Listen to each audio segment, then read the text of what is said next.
We're back.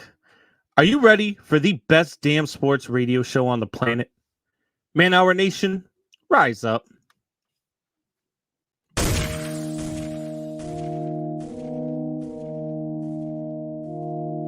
You don't want to be every time, no.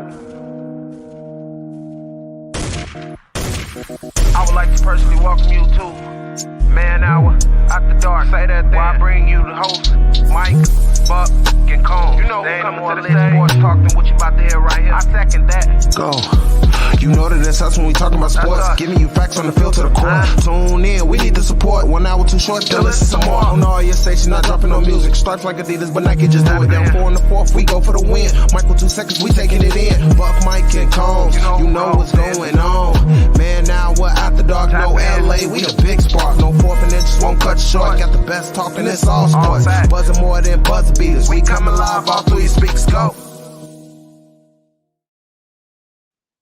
And what is going on, Man Hour Nation? It's your boy BC Beastie Brandon Combs coming to you live on Sunday. We had a little bit of a timeout, if you will, a little bit of time off. We had to regroup. The NFL slapped us in our PPs, and we had to take a little bit of time off. But we're back, man. And I'm going to tell you, we've been working a little bit on the show. We've got some things working on in the backgrounds, some things that are going to be starting new come the new year. But we're going to start things off a little bit differently right now. And this is something I didn't tell Tori about. It's something I didn't tell Buck about. I didn't tell Soup. And I didn't tell Wyatt. We're going to start tonight with Combs eye test. And the reason why we're going to start tonight with Combs eye test is because I got a little bit something to say about our little suspension. Okay? The NFL has their copyright. They don't want you showing their stuff, even though if your show happens to be doing a little bit better than some of the stuff that they're producing. I mean, who the hell wants to listen to half of that Monday Night Football broadcast anyway? You know, you got the Manning brothers that are going. Some of their stuff is okay. But that night, that show, Soup Boss was doing his thing. 15,000 plus viewers on that video alone. And the NFL waited until halftime. Then we got our copyright strike. And I know it's probably not exactly Roger Goodell taking us down, right? I know it's not exactly the NFL watching the show and being like, oh, blah, blah, blah. I know that there's certain things, certain protocols that YouTube and Facebook have to go through. But what a crock of shit. You have got to be kidding me. You're talking about the NFL. The NFL who has players wearing ankle bracelets underneath their socks during games. You're talking about the NFL who has a guy in the Hall of Fame who had a body in the back of his trunk. You're talking about the NFL who has had players come back after beating the crap out of their girlfriends and their wives. But you want to come after the little old Man Hour because we're showing the game on our live view, on our live feed. Sorry. I think it's a crock of shit. I think I'm so sick of the NFL and MLB and NHL and all of these leagues out there. Oh, well, you know, you guys can talk about it, but you can't show it unless you've got some sort of money put into it and blah, blah. Stop it. Stop it. Because I'm telling you right now, there are probably about 50 to 100 other shows in this on just YouTube alone of guys who just talk football who could do 100 times better job than the guys on the Monday Night Football broadcast.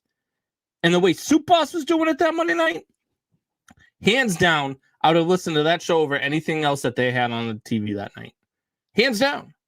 What he was doing was perfect. The way he was breaking down the game, the way he was talking about, you know, going through things with the fans, having the engagement, talking about all the stuff with the people who are watching your product. The people who are watching your product, he's engaging with them, getting their views, talking the truth, not being politically correct, not coming and saying the things you want them to say. The NFL is a freaking joke. That's all I got to say about it because I don't want to end up getting us suspended, end up getting us kicked off of YouTube again. So I'm going to stop there, but it's a freaking joke. Anyway, we're back, people. Man Hour Nation. It's time to rise up. We're about to take the world by storm. And with me tonight is my boy, Wayne G. What is going on, Wayne? What's going on? Not too much, man. I love the rant. I actually kind of side with the NFL on this one, but we won't get into that, right? How did I know that you would side with the NFL? If anybody was going to be on this show and side with the NFL, it's going to be Wayne. Just objectively. I'm not like pro NFL because I hate the NFL just like I hate the NCAA in terms of how they do things. But from a business standpoint, I look at it as like, all right, we're consumers. Obviously, whatever costs money, we don't want to pay the money. We just want to take it. And they're selling a product. They want to get money for it. So I kind of, in the scheme of things, I guess I understand the anti-theft. See, I disagree, Wayne. If you see a product that's out there that is pushing your product, that is pushing your product well, why not try to figure out something to do? Why not figure out a way to bring that on to your platform to push your product? Because clearly it's working. Yeah, I guess, I mean, with that mindset, though, I really hope that you start a Ferrari dealership because I'll take one off the lot and I'm like, dude, it's cool. I'm going to promote you, buddy. I'm going to promote you in this Ferrari. Hey, I'll tell you what, Wayne. Here's the deal for us. If I ever start a Ferrari dealership, you get one on the house. Hey, all right. Sounds good. Sounds good. All right, Wayne. Let's get to some NFL stuff. Let's get to some NFL stuff that's not me yelling at the NFL. But how about Urban Meyer out in Jacksonville? Was this a good move for the Jacksonville Jaguars? So it kind of is. I mean, the reality is they never should have hired him in the first place. I didn't like the hiring from the word go. The reality is when they got the first pick and we knew they were going to get Trevor Lawrence, I said Urban Meyer is not the right coach for him. He's not the right coach for any team in the NFL. He's a college coach, great college coach, like Bobby Knight, great college coach. But Bobby Knight's not going to be coaching the Bulls or the Celtics. It just wouldn't work. Urban Meyer doesn't work in the NFL. It was a bad hire in the first place. So yes, it works out. It was a good move. Get rid of him as soon as you can. Start kind of looking at who you want to replace the guy. Yeah, I think the Jacksonville Jaguars absolutely had to make this move. I think it was the right thing to do at the right time. I mean, they questionably probably could have been done earlier in the season when he's, getting lap dances and bars and stuff like that and doing that type of stuff, because those are things that, organizations usually like to send a message to. And the Jacksonville Jaguars, I don't think, handled that part of it appropriately. But once you have a kicker come out and say, hey, look, man, I'm out there stretching for a practice, and he comes by and kicks me, calls me dipshit, and tells me to start making my kicks. And when I tell him not to kick me again, he tells me, I'm the head ball coach. I'll do what I want. Like, at that point, when you're the Jacksonville Jaguars, you got to be like, oh, really? Okay, cool. Watch this. Because I think that he kind of forced their hand with that, right? Well, it may have been the straw that broke the camel's back, but it wasn't a 10,000-pound straw. It was a 1-ounce straw. There was a lot of straws. Mostly all the reports coming out since preseason that he had lost the locker room before he ever had it. The whole reason he brought Tim Tebow in was because everybody likes Tebow. So everyone's going to rally around Tebow, and as long as he's on Urban's side, then everyone's going to kind of stick with the coach. But as soon as he cut Tebow, he didn't have an advocate for him there in the locker room, and nobody liked him. Yeah. Yeah, no, I definitely agree with that. I believe that that's the only reason why Tebow even had, an interview with the Jacksonville Jaguars, let alone able to try to get on the field again. But look, you're on the side of, and I know as soon as it happened, you sent me an image of Urban Meyer in a Notre Dame jacket, though I think that that's a little far-fetched. You actually think that that's a real possibility. So you think Urban Meyer gets a prime head coaching job again? In the college, not in the pros. He wouldn't even get a coordinator position in the pros. Nobody's going to hire him in the NFL at this point. He's complete. You don't want him. But in the college ranks, why would anyone not want him? I don't care about his scandals. He wins at the college level. He won at Bowling Green. He won at Utah. He won at Florida. He won at Ohio State. You just give him a chance because he's going to win for you. And then you just turn your blind eye to the lap dances. He'll have some sort of like recruiting scandal, although I don't know anymore because you can pay the players now. So he'll be fine. I mean, if I was a big college like Notre Dame who hasn't won a national championship in 30 years, I would absolutely take a flyer on Urban Meyer because you give him 5 years there, you get 2 national championships out of it. See, I completely disagree. I think that, especially Notre Dame, you don't want you. So Notre Dame, right? They get a lot of flack for, they put, when it comes to their football program, they put, scholastics ahead of it, and you have to maintain a certain grade point average, and that's why they can't get the top tier athletes, because the top tier athletes can't maintain that sort of grade point average and still be able to be an athlete. They get a lot of flack because they have to stick with the way that they are, being a Catholic college and all of that other stuff. And being that you can't bring a guy like Urban Meyer onto the sidelines with his past, with the things that he's gone through, with his indiscretions. You can't do that, especially at Notre Dame, let alone, I don't think that really, to be honest with you, I think he's done as a head coach, unless it's some minor college out there. I don't think, other than the fact that if you're like a North Carolina who wants to sell tickets and maybe have a chance at possibly, getting to a New Year's Day bowl game, not a playoff, but at least a New Year's Day bowl game, you're going to hire a guy like Urban Meyer. You're going to do the things that you talked about, turning a blind eye to the lap dances, doing that sort of stuff. I don't think any program worth its weight in gold, no pun intended, is going to even give Urban Meyer a second look. I just don't. I don't think that with what he's done, the indiscretions, not only with the lap dances, but I'm talking about, kicking players. I mean, if you're willing to do that to pro athletes, what are you willing to do to college athletes? These are the things that, right now, and not only that, but now, recruiting is really not that big of a deal anymore, right? Because you're not worried about recruiting as much as you were back when Urban Meyer was doing the recruiting and having recruiting scandals, because now everybody can pay their players. And now that everybody can pay their players, now it's just basically, how much can you pay me? So what would anybody need to go ahead and look at Urban Meyer? I don't think he makes that much of a difference as a head coach in college football. I think college football is more about the recruiting classes and what you can put together and what you can build over the course of a 4-year stretch. I don't think that Urban Meyer brings that much to the table anymore. I disagree. So I understand what you're saying with the paying the players, but as we know, the universities aren't paying the players anything. It's the alumni and the people like that. But if that's really the case, if that's really going to be the deciding factor in recruiting, then look out. UCLA is about to win 10 national championships because it's all those LA people with all that money. They're going to be bringing these kids in, except you know what? UCLA is never even going to be in the playoff ever. So because nobody really cares that much about the money. It is about going and winning and showcasing your talent so you can make it to the next level. The money's nice, but really you want to get to the NFL because that's really where the money is. Who cares about $25,000 to wash cars when you can get $7 million a year in your rookie contract? So I think that a team, and you say small college, I think a big college will take a chance on him. And I do understand your concern with Notre Dame with the lap dances, but he wasn't really doing anything illegal. So that's not going to discourage an Auburn. That's not going to discourage a team like, I don't want to say other big schools, Alabama. Oklahoma State. Not Alabama because Nick Saban's in gold there. He's a statue. But, nobody's going to be worried about that unless they are like a religious school. So that might be the only thing with him. But his record is everything. And I think he was an assistant coach at Notre Dame at one point. So I think that he could go back there as a head coach and win a championship. And as long as he stays out of trouble for a couple of years, they'll be totally fine with his past.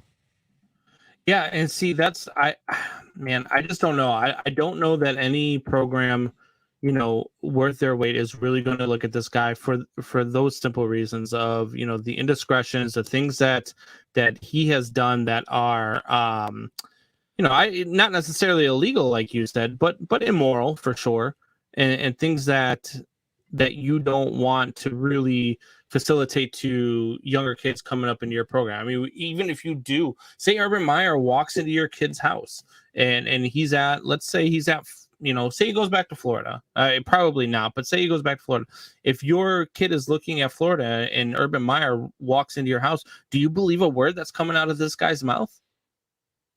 No, but I'm just looking at his reputation as a coach. I'm looking at the school's reputation at producing NFL players. I don't really care about what he says about grades. I don't care what he says about morality. All I care about is, can you take my kid to the NFL? If you can, cool. He'd love to go there. Yeah, I don't know. I don't see it. On the other side of the ball, though, we've got the Jacksonville Jaguars now. They're on the head coaching search. Who do you think should be their number one target? Who do I think? It's the person I think should be the number one target is somebody who they can't offer enough money to. and that's Josh McDaniels. I think that he is the best offensive mind in the NFL. I think you've got a young quarterback with just buckets of talent, so why would you not bring in the best offensive mind to coach him up? However, and they have tons of offensive weapons too. Josh McDaniels would have a field day with Jacksonville's offensive weapons.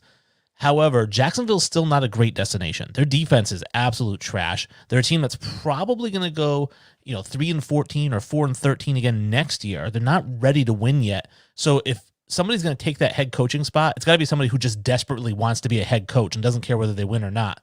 So I would look at somebody like Eric Bieniemy, who's been passed up 4 years in a row. He's probably somebody who'll jump all over it if he's offered it. Yeah. I don't want to see Eric Bieniemy go there because I want to see Eric Bieniemy take over the Bears head coaching position. I know the Bears have a long way to go. They got to find a new GM before they find a new head coach, but I that's the guy that I want to see. But he would make a lot of sense. Another guy that would make a lot of sense over there is Byron Leftwich. Byron Leftwich going back to Jacksonville, a program that he knows. Byron Leftwich. I see. This is where it's kind of a rock between a hard place, right? Because Byron Leftwich makes so much sense when you talk about a head coaching position for the Jacksonville Jaguars. That's the only spot he makes sense for because of his history with the Jacksonville Jaguars. And then even after that, I don't think Byron Leftwich does enough with that team to even make them relevant again, because I don't know how good of a coach Byron Leftwich really is. Is Byron Leftwich really a very good offensive coordinator right now? Or did he just luck out and get Tom Brady and all of his friends to come along? Like, those are the things with Byron Leftwich that would scare me if I'm the Jacksonville Jaguars. But to me, Byron Leftwich makes the most sense. Well, and I think you hit the nail right on the head. If I'm the general manager of the Jaguars, I bring Byron Leftwich in. He has to really wow me in that interview because I have not seen him develop young talent because he hasn't had to. He's had a star-studded team, including not just Tom Brady, Mike Evans and Godwin and Fournette, and the defense is loaded. The whole team's loaded, and so I haven't really seen him do anything yet in terms of building a young team. Now, I'm not saying I wouldn't hire him, but I'm saying he'd have to have a really good interview. Yeah, no, absolutely. But that's why I think that would be the only interview I think Byron Leftwich would even get, to be completely honest with you. I don't think any other team looking is going to even look twice at Byron Leftwich. But the Jacksonville Jaguars are a team that they have a lot of weapons. They've got a quarterback who they highly believe in, who a lot of people highly believed in coming out of college. I was not one of those people, but a lot of people believe in him. A lot of people still feel like he's having a great season, despite all the stuff that they're going through. So they've got weapons, they've got pieces. They just need somebody that can mold those pieces into shape. And I'm not really sure who that candidate is right now. I mean, to be honest with you, I agree with you. I think, Eric Bieniemy is probably the prime focus going to be for Jacksonville Jaguars, because that's exactly who I would go after. But I guess we'll see. I guess time will tell. There's a lot of time left in the NFL season. We got playoffs to go still. So it's going to be a lot of time. We're going to see some stuff come out about this spot opening up. But we're running a little bit late here for our first break. So we're going to go ahead and get to our first break. And when we come back, we're going to get to the Week 15 in the NFL. Stay tuned. A lot of surprises. A lot of crazy things happened today. We'll be right back.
And we are back. What is going on, Man Hour Nation? Got a lot of stuff going on in the chat. I see Jared's in the chat.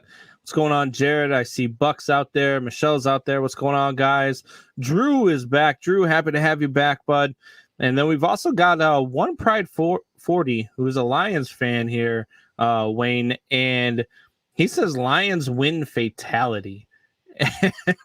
and you know, that's one of the things that I definitely want to get into here. It's one of the things that for me is really one of the stunners of the day. So we're going to get into that here in a minute. But first, I want to get something that's going to hit close, near and dear to your heart. Yep. And first, near and dear to your heart is the Patriots' loss to the Colts here. You know, look, the 27-17 was a lot closer than what the score indicated. Oh, I guess it depends on how you look at it, right? Because they were down, I believe it was 20-0 at one point, wasn't it? And and they came back, made a game of it, and then, you know, down in the red zone late in the game, and the game on the line, and Mac Jones throws a pick, uncharacteristic of Mac Jones, but, you know, turnover there, and ultimately the Colts win this game 27-17. Was this a good loss for your Patriots? No, I don't believe there's a such thing as a good loss. I mean, unless you're a team that's like riding high and you think you're the greatest thing since sliced bread, you need to be brought back to reality. But are we really thinking that the Patriots, who is the most prepared coaching staff in the league, the most prepared players in the league, going up against a team that's been crushing teams the past few weeks, that they went into that game lighthearted thinking that they're on top of the world? I don't think so. Not at all. So I don't think it was a good win. Not at all. I think that, if anything, I think that it's a learning experience. But you know who the biggest learning experience is for? Coach Bill Belichick, because he shouldn't have kicked that field goal. I know that they're down at the 4-yard line, the 3-yard line. He should have gone for a touchdown, because when he went for that field goal, I'm like, you're going to get another touchdown, and then you're going to need to get a 3-and-out, or you're going to need an onside kick. Whereas if you miss the touchdown try, then you get another touchdown. You're in the same boat either way. So go for the touchdown. I don't know. Like, I actually do think that this was a good loss for the Patriots. I think that they kind of needed that smack in the mouth. I think they needed that game where Mac Jones was going to make that mistake so he can learn from it. He hasn't really had that game yet this year. And so for me, I think that this was a good loss for the New England Patriots. Do I agree with going on it for fourth down? No, and we're definitely going to talk about that later as well.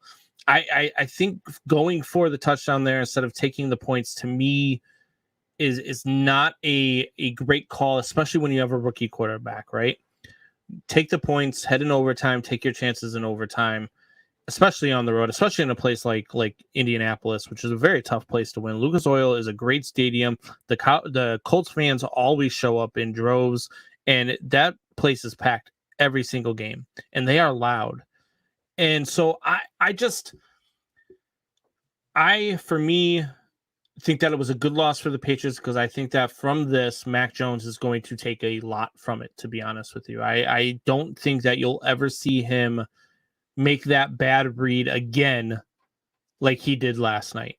I think that was his learning curve, right? Because you've got two types of quarterbacks, especially two types of rookie quarterbacks. You've got quarterbacks who will come in like Mitch Trubisky, right? Let's say, for example, since I'm a Bears fan, that's what I've watched over the last 4 years. You watch Mitch Trubisky come into a game and he throws an interception, and you know that that's just going to lead to 2 or 3 more interceptions. Or if he throws an interception late, like you saw Mac Jones do, you know it's going to carry over into the next game. But then you watch a guy like Mac Jones, a guy like Justin Fields that I've watched this year as well. You watch them throw an interception, and then the very next drive, they lead their team downfield. The very next drive, that interception is gone. It's in the past, and they're moving forward. And that's what I see from a guy like Mac Jones. That's what I see from guys, you know, some of these quarterbacks who look like they're going to have bright careers in the NFL. And that's why I think you allow them to kick the points there and go to overtime. Because you've got a quarterback who is not going to put you in a position to lose, right? So you know you have a quarterback that's going to put you in position to win, and that's what you want in overtime. Now, granted, maybe you don't even get to touch the ball in overtime. I get it. I get it. I understand That's why what a lot of coaches are thinking now in the NFL. That's why we, seen guys go for it, go for a 2-point conversion after scoring the game tying, almost game tying touchdown. All they need is the extra point to tie the game and send it to overtime. They go for 2 instead. But very few and far between do we actually see those plays work. So I would have kicked the points there. Well, I didn't want to interrupt you, but I don't know what game you're talking about, because the Patriots weren't kicking for or going for a touchdown to take the lead. I'm talking about when they were down 20-7. When they were down 20-0, they got a touchdown. It's 20-7. They march back down to the red zone. They get to a 4th down on the 3-yard line, and Belichick takes the 3 points. Now there's still 8 minutes left in the game, 7 minutes left in the game. And my thought was, listen, if you kick that and you get the points, now you need a touchdown and a field goal to tie still. To tie, touchdown and field goal. You get the touchdown, you score a second touchdown, you win the game, right? So either way, I think that it just made more sense to go for that touchdown when you're down 20-7, and rightfully so, because they got that second touchdown and they were down 20-17, where they would have been up 21-20 if he'd gone for that touchdown and gotten it. Right. What I'm talking about with the Pats and Colts is run the ball. Don't put your quarterback in that position where you're at on the field to make that mistake that he made last night, right? Now, granted, you're going to have a quarterback that's going to make mistakes. You're going to have a quarterback, especially a rookie quarterback, that does some things that you don't really anticipate him doing because he's a rookie, because he's going to make the wrong read. You put the ball in the hands of your very capable run game. They've shown you week in and week out as a very capable run game that can put you in position to tie that game. Instead, you have Mac Jones throw the ball, and he throws that interception late in the game. And then Jonathan Taylor puts it away, which, by the way, I think we had, and we'll get into this later too. I think we had 2 very damn good rookies show up in this game last night. So I felt like the play calling there from Bill was a little bit asking too much of Mac Jones and not enough of his run game, which has shown the ability to do the things that he needed them to do last night. Well, I do want to say that the Jonathan Taylor touchdown was after a touchdown by the Patriots. It wasn't after an interception. So it was basically the Patriots gone to 2017. They decided to kick off instead of the onside. You just got to get 3 and out and you get the ball back with a minute and a half to go, but they gave up a touchdown. So who's the second rookie? You said Mac Jones. Who's the second rookie? Jonathan Taylor. He's a second-year player. I think technically he's a rookie this year, right? No, I thought he was a second-year player this year. I could have sworn that. Well, maybe I'm wrong. All right, so maybe it's not a maybe. It's definitely okay. You are. So either way, Jonathan Taylor last night showed up, and Jonathan Taylor's been, I don't know what the hell, where he came from, how, I don't know. I watched him play. I've never seen him look as good as he's looked over the last 4 or 5 games. I mean, Jonathan Taylor is really taking control of this team. And I think that's opened up a lot of stuff for Carson Wentz, right? For sure. And I can tell you where he came from. And that's Wisconsin, where he had back-to-back 2,000-yard rushing seasons and was a second-round pick. I mean, he should have been, the Patriots would have loved him. But, yeah, he's a great running back. And I love him a lot. And he's behind the offensive line, the Colts offensive line, which is really good. Even though they were missing their starting center, there's still a really good offensive line. And there's just, nothing you can do. The Patriots had really no answer for him. He had a couple of big runs. That one at the end was just icing on the cake. I mean, you open up a hole, you're basically in a 0 blitz. All he's got to do is beat the safety, which is easy when you run a 4-4. So the Patriots lose, and that gives the Tennessee Titans an opportunity, which they flubbed today, to become the number 1 seed in the AFC. So the Tennessee Titans are one of those teams that really just surprises me a little bit, because they go into this game and what do they do? And I don't understand why teams haven't learned this, because their teams now, I believe, haven't had a win since they started doing it. But these teams that are having pre-game meetings, team meetings on the road, on the other team's 50-yard line on top of their logo. Why are we giving teams reasons to come out and want to smack us in the mouth when we should be handling them just fine? I mean, the Pittsburgh Steelers are not world beaters, and the Tennessee Titans have a chance to go into Pittsburgh, take a game from the Pittsburgh Steelers, knock them pretty much out of the playoff race in the AFC, and to take control of the number 1 seed again in the AFC. And instead, they get knocked on their ass. What is the point behind the meetings on the freaking logo? I don't know. I don't get it, and I don't think it matters. I think we put way too much emphasis on it as fans. Like, oh, if they hadn't have done that, it wouldn't have mattered. It would have turned out the same way. It isn't extra motivation for the team at all to go out there and beat them up. I think that, again, we put way too much emphasis on that. You're a professional. Your job is to go out there and just smash your guy as hard as you can every time. It's different in a game like basketball where it's 5-on-5 and one guy can absolutely, if you talk shit about him, can completely destroy the game. But in football, you've got 22 guys versus 22 different guys. It doesn't matter. You're all going out there. You're trying to win. So I don't think that the dancing on the logo or meeting on the logo or, spitting on the logo, I don't think anyone really cares other than the fans. The players don't. But still, I don't understand the point of doing it in the first place. Just like it doesn't matter to that team that you're playing against. Why does it matter to you? Like, why do you have to do that? Yeah. Yeah, it didn't make a ton of sense to me. Another thing that didn't make a ton of sense to me, and this is going to another game now, is going for 2 points. The Baltimore Ravens were down big, and when I started writing this this rundown here, there was like about 4 minutes to go in the package. So I like to wait till as close to the end of all the games as I can, so I can, if anything crazy happens, we can move it up or down in the rundown.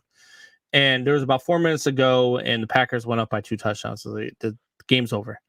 So I wrote the rundown, and I was like, Packers beat the Ravens and blah, blah, blah. But the Ravens come back, and they bounce back, and they score what would have been the game-tying touchdown if they kick the extra point, if they make the extra point. Obviously, there's always that. Been a lot of missed extra points. But let's say a kicker makes the extra. Instead, you go for 2 points. You go for the win at home. You go for the 2 points. You go for the win a week after losing to the Steelers when you ran the same exact play that didn't work, and you lost that game as well. So now, instead of a team that finds themselves in prime position in the AFC playoff race, you're a team that doesn't even find yourself in first place in your own division. So I don't understand going for it for 2 there. I just, for the life of me, I don't understand it. Unless Justin Tucker maybe sprained his ankle on the sideline and we don't know yet. Yeah, maybe Urban Meyer came by and kicked him or something. Who knows? Maybe he got hurt. I for the life of me, I don't understand it. You've got one of the best kickers in the league. You're all you need to do is run it into overtime. Again, I get the idea of, hey, maybe we don't even touch the ball in overtime. Maybe you don't do this. What if this and what if that? And you know me, when it comes to arguments, I love playing the what if game, right? I always throw out the what ifs, the what if this and what if. This is not one of those times I would throw out the what ifs. This is one of those times, hey, look, we were down by 14 with 4 minutes to go. We're about to probably send this thing into overtime. And we're going up against one of the greatest quarterbacks of all time. Maybe we don't get the ball back, but maybe we do.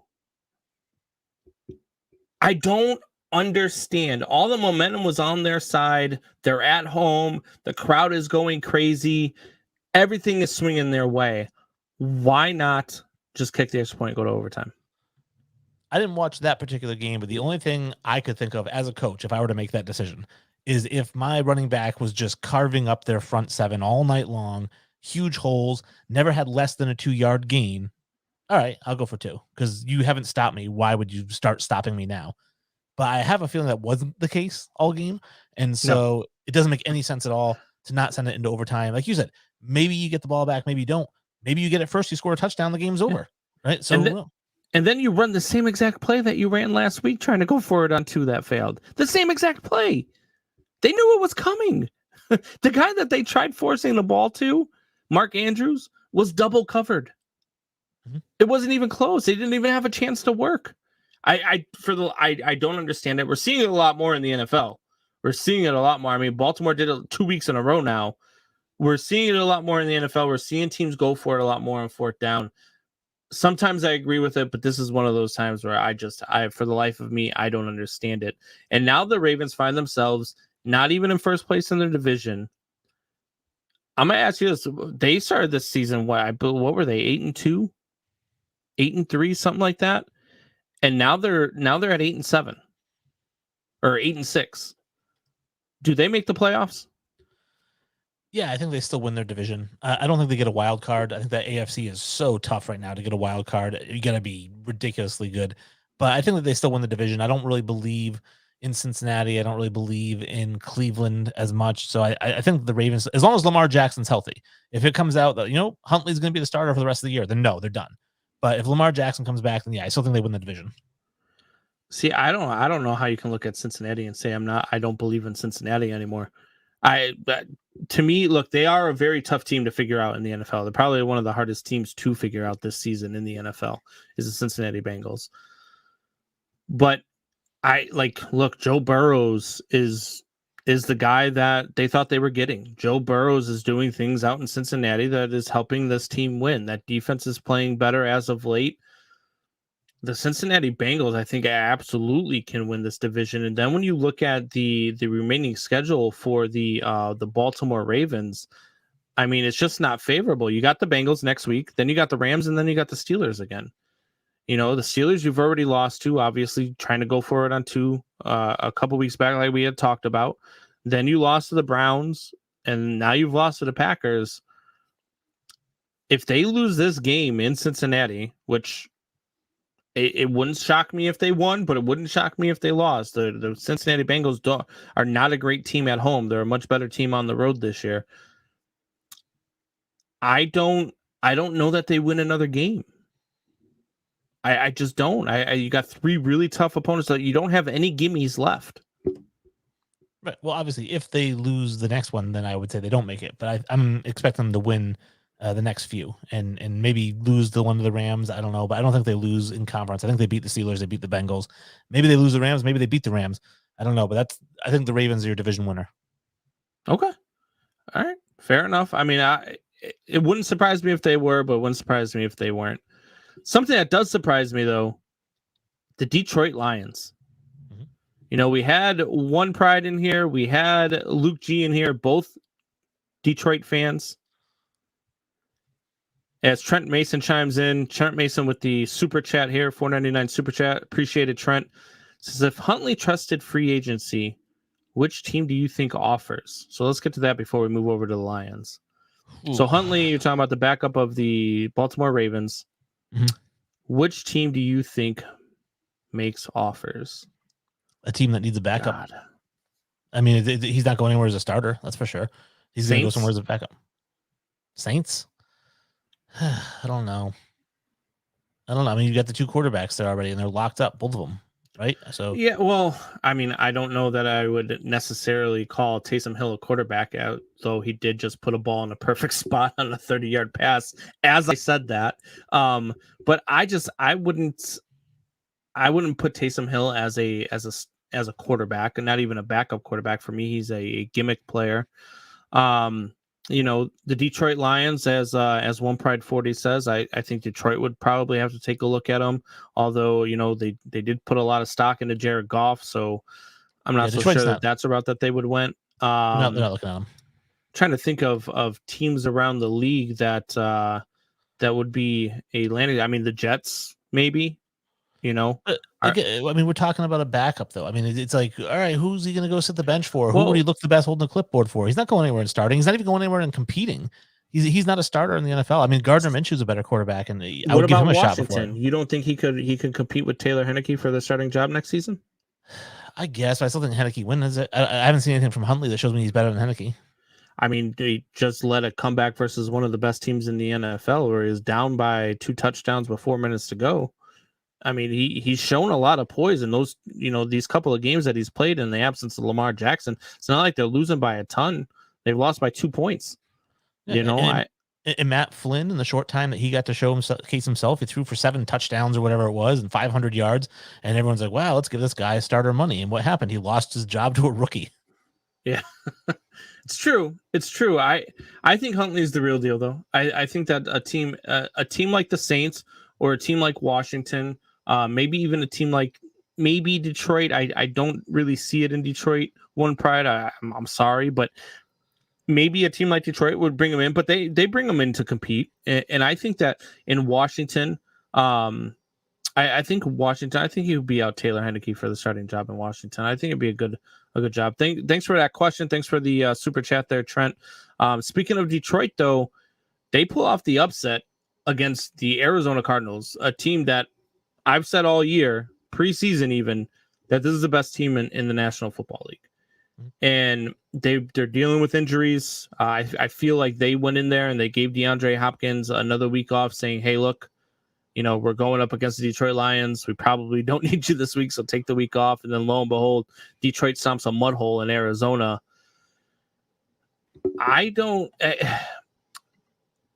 Is this a bad win for the Lions? No. I mean, why would it be? What's bad about it? They just lost the number one spot in the draft. Did they? I mean, you got the Jets at 2-11, right? They're 2. No, the Jets are 3-11. They're 2-11-1. Yeah, but the Jaguars are now over them. The Jaguars are now in the number one spot again. Okay, well, either way, though, what does Detroit really need in the draft? And this is why they're not going to go after Huntley, because the Detroit Lions are taking a quarterback with their first pick in the first round of the draft, no matter who's on the board, because that's what they need is their future quarterback. Goff's going to be the gap guy next year, and then they can cut him for minimal dead cap the following offseason. So Goff's going to be there. He's going to mentor the rookie for a year, and he's out. So they're going to draft a quarterback. That's why they're not going after Huntley. So if they're drafting a quarterback, why is it bad that they lost? I guess. I mean, that it's just the value of the number one pick. I mean, you can what the number one pick signifies and who you can trade it for and the things that you can do with that number one pick. I mean, in a season where you're clearly not competing for anything, in a season where it's just look, I'm with you. I don't think any win is a bad win. I just think it's an untimely win for the Detroit Lions. But I'm saying it doesn't cost them anything in the draft. It literally costs them nothing if they drop one spot or two spots, because who cares? Are the Jets going to take a quarterback in the draft? I think the value of being able, I think at number one for the Detroit Lions, I think you would trade that pick anyway. But that's what I'm saying. The value of the number one pick versus the value of the number two or the number three pick, it definitely differs. I know. Well, the Jaguars aren't trading the number one pick. They're drafting Kayvon Thibodeau out of Oregon because they need that help on that defense. And so then you're talking about the Jets at 2. And they're still ahead of the Jets, I think, for the 2 pick. But let's say that the Jets, they win another game, and the Jets end up getting that 2 pick. And let's say the Lions are hell-bent on taking Malik Willis, who's my number one quarterback, by the way. Malik Willis should be the top quarterback off the board. Let's say they're hell-bent on taking him, and there's another team that wants to trade up with the Jets. Well, who's going to have more to trade? The 3rd overall pick or the 16th overall pick? So you didn't lose anything. You can still move up 1 pick. Yeah. I mean, I see what you're saying. I think it was an untimely one for them. Again, your value decreases the further you drop in the draft. Obviously, your trade value decreases. Furthermore, for the Arizona Cardinals, I actually think this was a beneficial loss for them. And I know we say there's no such thing as a good loss, but this is a team that plays much better on the road. I believe they're still undefeated on the road this year. And they don't play as well in Arizona. So they dropped from number 1 to number 4 by losing this game today.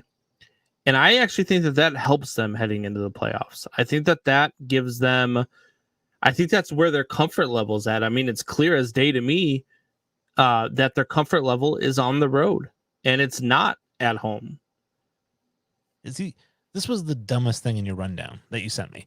It's like, do we want a first round bye? What? No, we want to play. All right. Well, where do we want to play? You want to play home so we don't have to travel? No, we want to travel. We want to play and we want to travel. We don't want to buy and we don't want to play at home. It's ridiculous. The number 1 seed is what everybody's gunning for. You get that week off. Everyone gets healthier. You get to play at home when the week's over. You don't have to practice somewhere else or fly somewhere else. You can just stay. And I understand what you're saying about them not having they're having a better record on the road, but no, the number 1 seed, losing that is never a good thing. Not even if you fell to number 2. It's not like the draft where it doesn't matter. It does matter in the playoffs because there's only one team that gets a bye in each conference this year. Yeah, and they're not undefeated on the road anymore. Obviously, they lost to the Detroit Lions today, so they're no longer undefeated on the road. 7-1 on the road, and they are 3-3 at home. I just feel like this team plays better away from home. This team, there's something about this team when they're in Arizona, the things that they've done, the way that they've lost in Arizona too. I mean, you talk about their 3 losses to the Green Bay Packers, the Carolina Panthers, and the Los Angeles Rams. I see a lot of things at home where they're just like, they're not as competitive. It's almost like they lose that edge at home. It's almost like the home cooking and sleeping in their own bed actually hurts them. Like they feel like when they walk into the stadium in Arizona, their opponent is just going to wither for them. And that's not the case when they're on the road. When they're on the road, they show up for games, minus today, obviously, in Detroit. But I don't know. I think this is a different team on the road. I actually think it was a good loss for the Cardinals. Maybe they'll still end up with the number 1 seed, but I think that this loss here, much like I thought the loss for the Patriots, I think it was a loss that they needed. I think it was a good loss for them. Yep, it's a bad loss. Dropping from 1 to 4 is a bad loss.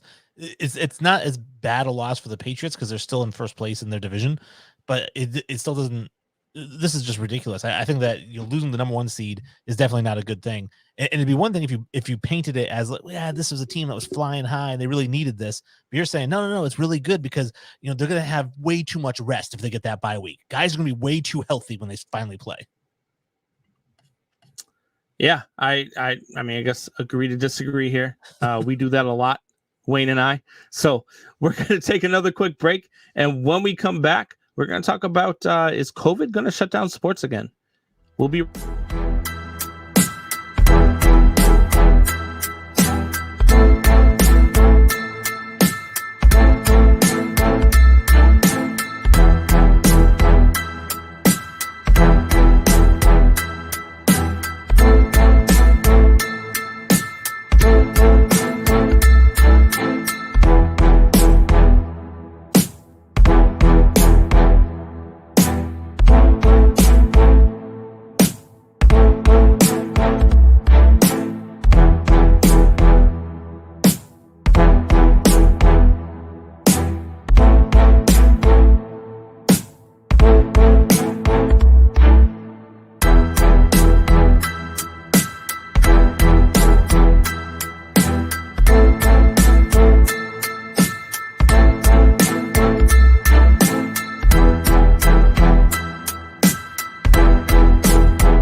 And we are back.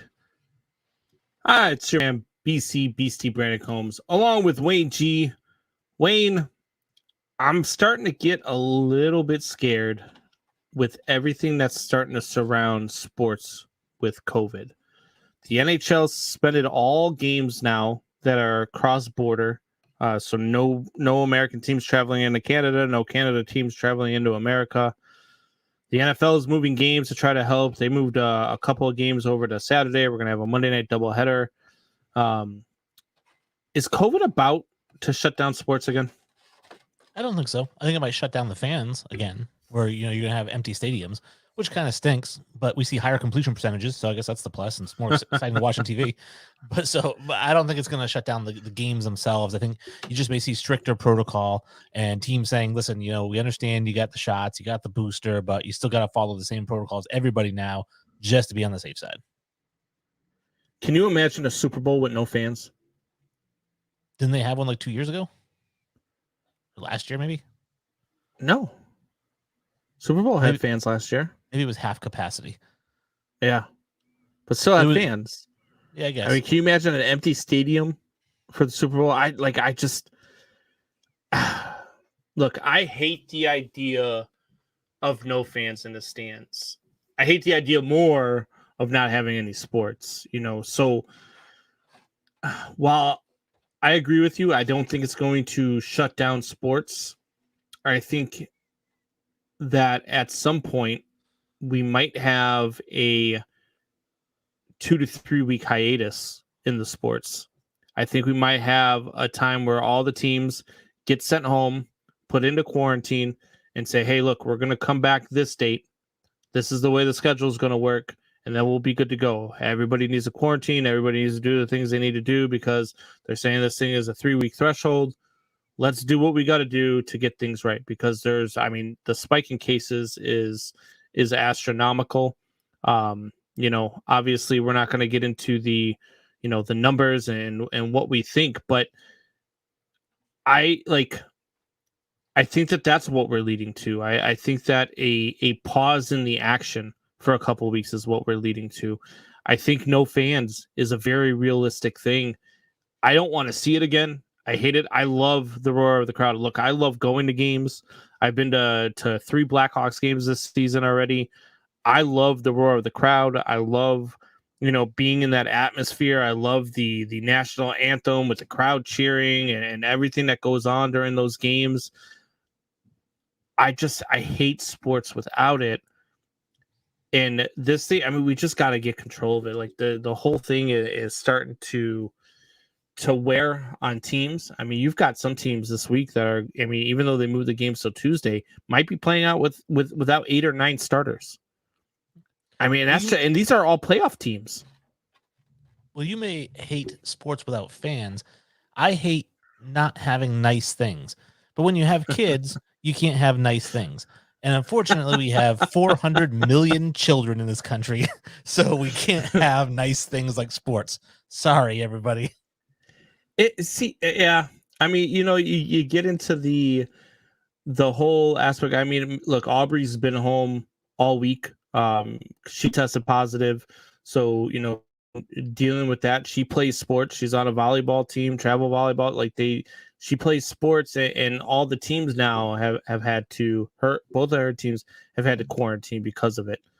So I understand it. I understand what's going on. I understand the severity, if you will. I understand the things that people are saying about things.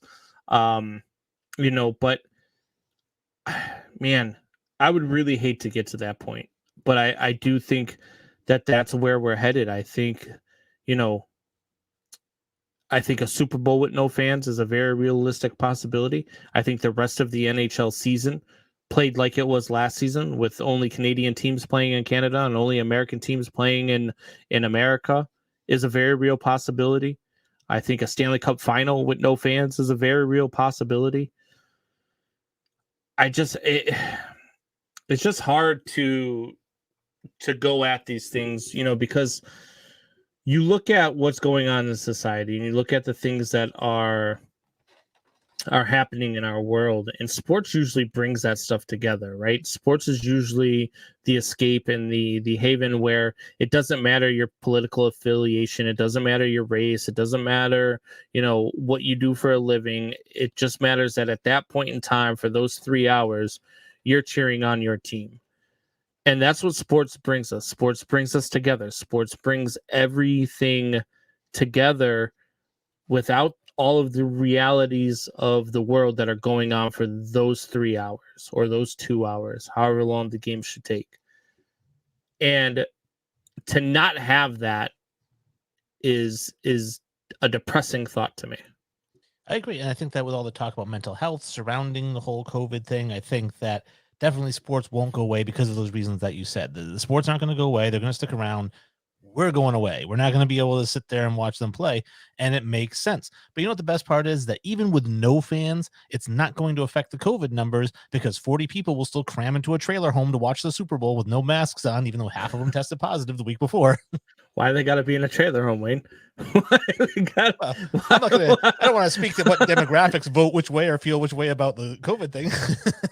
Well, yeah. I mean, look, we can get into because Aubrey tested positive, I had to go test. And it was funny because I asked my doctor a question. And he was like, "Huh," and it was surprising to me because I actually expected him to halfway have an answer for me, right?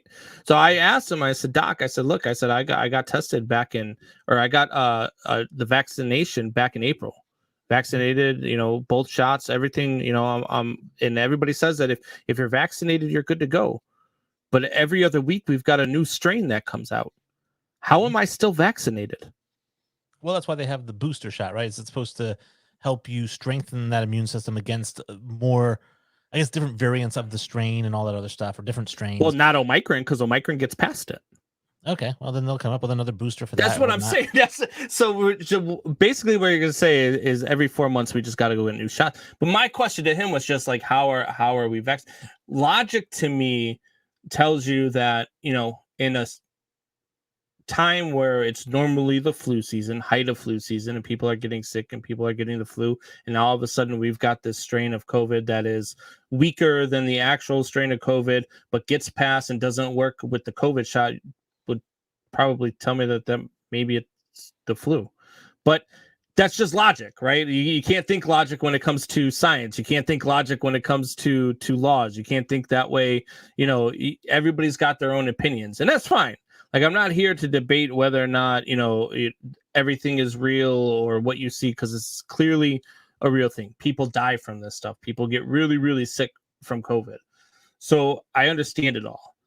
I think that it's trending in a direction where we're going to lose everything that we love about our games, which is going to the events, which is being a part of the sports world, being at the stadium, watching our favorite players, cheering them on, high-fiving one another, doing all the stuff that we love to do while we're at the games. And I don't know, it's just a sad thought to me. That's all. Yeah, well, it's our fault that we lose it. Like I said, we've got 400 million children in this country, and they don't want to listen to the adults who tell them what to do, right? And so they're just going to do whatever they want, no matter what. And I think of it this way: how would you feel about getting patted down to go to a movie, like having somebody pat you down? How would you feel about that? Probably wouldn't like it, right? I mean, I guess it depends on the I mean, not sarcastic, like, oh, if it was a hot person. I mean, like, no, like you probably wouldn't like it. And the thing is, nobody would. But if you have to, because people are going to the movies and they're doing stupid things that require us to get patted down, then we're going to have to get patted down if we want to go to the movies.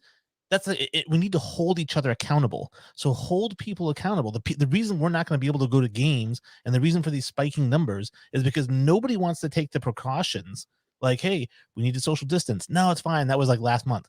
Okay, we need to wear masks and play. No, only if you're not vaccinated. Just be safe. I went to a kids function the other day. It was like a choir, like a kids middle school choir, and it said on the door, masks mandatory in the building. It's a school, right?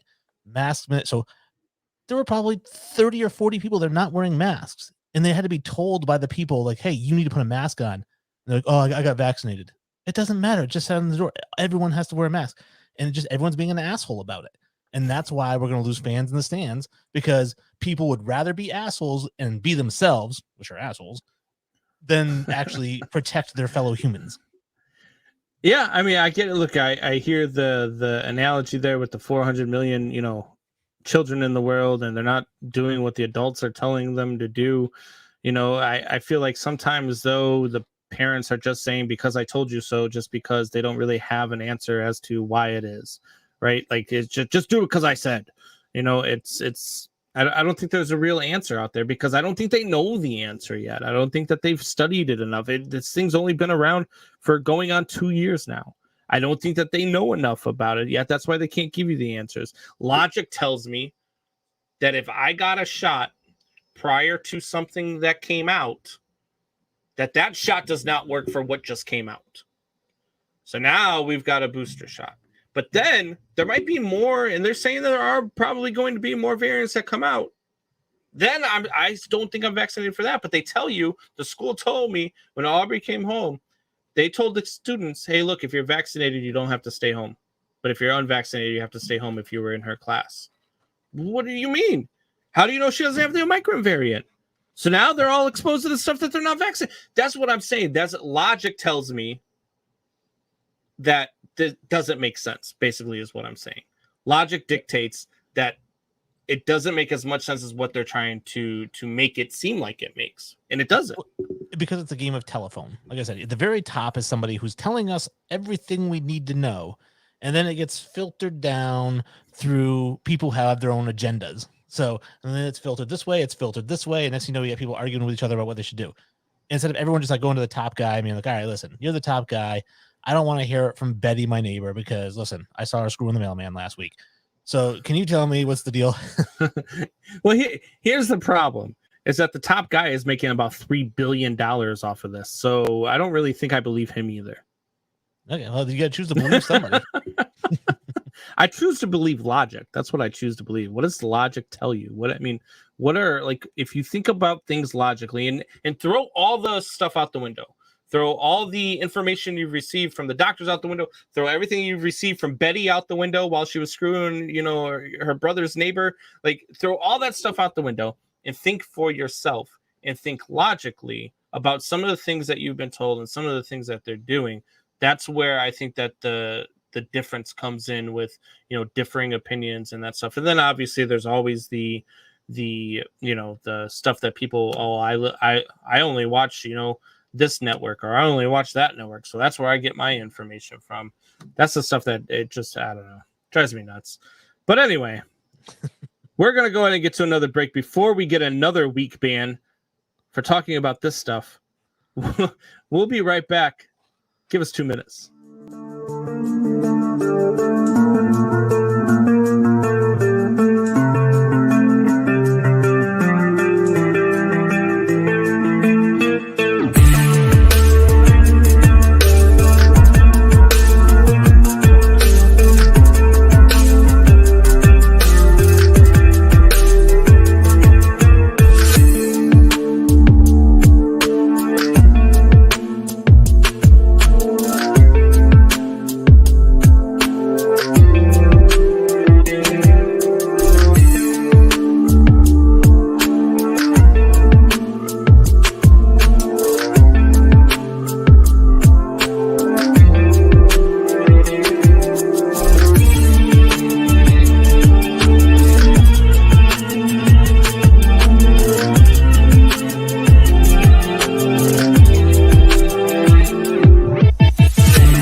what is going on, Man Hour Nation? It's that time of day, usually a time where Mike Buck would drop in some cool music here. Instead, you hear me talking about the fact that we're about to play Way or No Way. I tried putting in the same system that Buck uses there, that was he use Streamlabs or whatever the case is, but I run everything off of a MacBook, so it just bogs everything down crazy slow for me, so can't use it. So I can't really run the same stuff that he does. So on Sundays, this is what you get. Just me talking a lot. And if you're new to the Wayne and Combs dynamic, this is actually Way, No Way, or Kind of Way. Yeah. I mean, look, you know what? I should probably change that graphic there, huh? Only when I'm on. Yeah, absolutely. All right, Wayne, you ready to get into it? I am. All right. So first one here is one I'm sure you're seething to answer. Mac Jones is the clear Rookie of the Year. So this was one that initially I was going to say Kind of Way, but because of the way that you phrased it, I'm going to say No Way. And I think he wins Rookie of the Year, but I don't think he's the clear choice for Rookie of the Year, because I think Jamar Chase has had a really, really good season and the Bengals are doing really well. However, wide receiver will never be as important as quarterback. And if Mac Jones can take this team to the playoffs as a rookie quarterback, that's more valuable. Therefore, he's the offensive Rookie of the Year.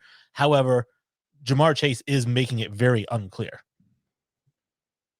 Yeah, look, those are both really good candidates. And I agree with you. Jamar Chase is having one hell of a year. I agree with you. Mac Jones is having one hell of a year. One other guy that you left out of there, though, and I don't know really how you left him out of there, is Najee Harris. Najee Harris is quietly putting together one hell of a year with a team in Pittsburgh that, without Najee Harris, probably wouldn't even be in the thought process of being in a playoff hunt. Najee Harris is almost I think he was at some close to 900 yards so far. He's probably, I would venture to say, he's going to be over 1,000 by the end of the year. And he is really putting the Pittsburgh Steelers offense in a place to excel on this little playoff run that they are about to have. And then you've got their last three games here against the Chiefs, the Browns, and the Ravens. The Chiefs, one of their weaknesses on the defense is the run game. And then the Ravens, obviously you can run it, and Green Bay showed it this week. Najee Harris showed it a couple weeks ago. You can run on the Steelers. You can run on the Ravens. There are things that Najee Harris is doing. I think that actually puts him, to me, right up there right now with Mac Jones as the Rookie of the Year. I don't even think he's in the same category as Mac Jones, because running back's less valuable than quarterback. It's less valuable than wide receiver even. In fact, to the point that 1,000-yard season isn't even impressive for anybody, because it's 64 yards per game. Am I really impressed that you ran for 64 yards per game? Not really.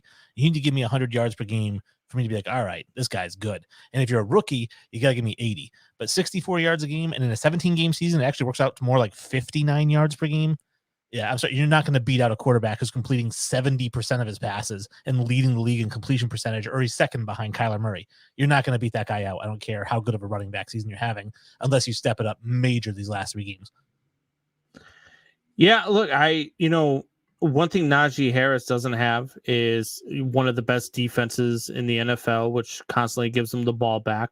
One of the things that Najee Harris doesn't have is Bill Belichick as his head coach. One of the things Najee Harris doesn't have is the benefit of playing in a somewhat weak division, the benefit of playing a somewhat weak front-loaded schedule. And so for those reasons, I do disagree with you. I think Najee Harris is up there. So I don't think Mac Jones is the clear runaway favorite for the Rookie of the Year. I think there's a lot of factors that go into the success of what Mac Jones has done this year. I am impressed with Mac Jones. I mean, he's 70% of his passes he's completing. He's thrown for, I think, over 3,000 yards to this point. So I'm okay with people who like you, who say that he's the clear Rookie of the Year. I feel like there's other candidates out there that are going to give him a run for his money. And I think other than Jamar Chase, I think Najee Harris is that guy. I think what Najee Harris is doing in Pittsburgh, to me, is more impressive because of the porous offensive line that he's running behind as well. I think that just, to me, I think he's done a little bit more for his team than what Mac Jones has done for the Patriots. Yeah, I don't think so.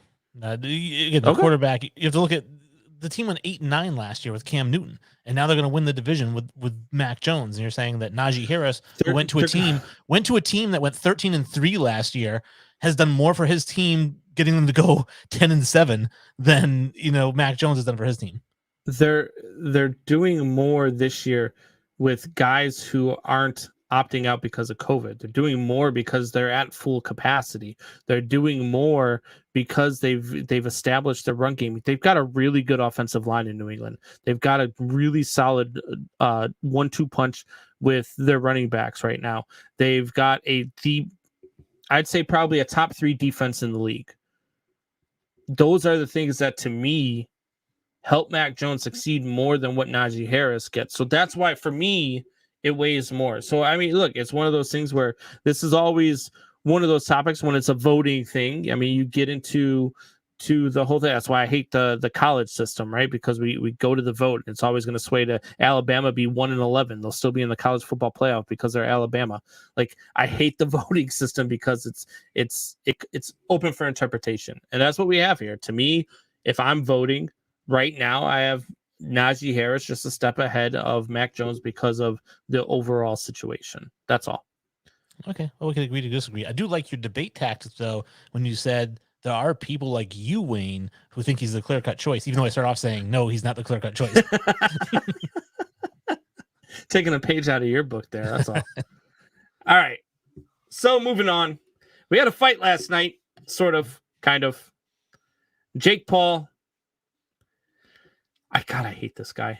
Anyway, Jake Paul might make boxing relevant again.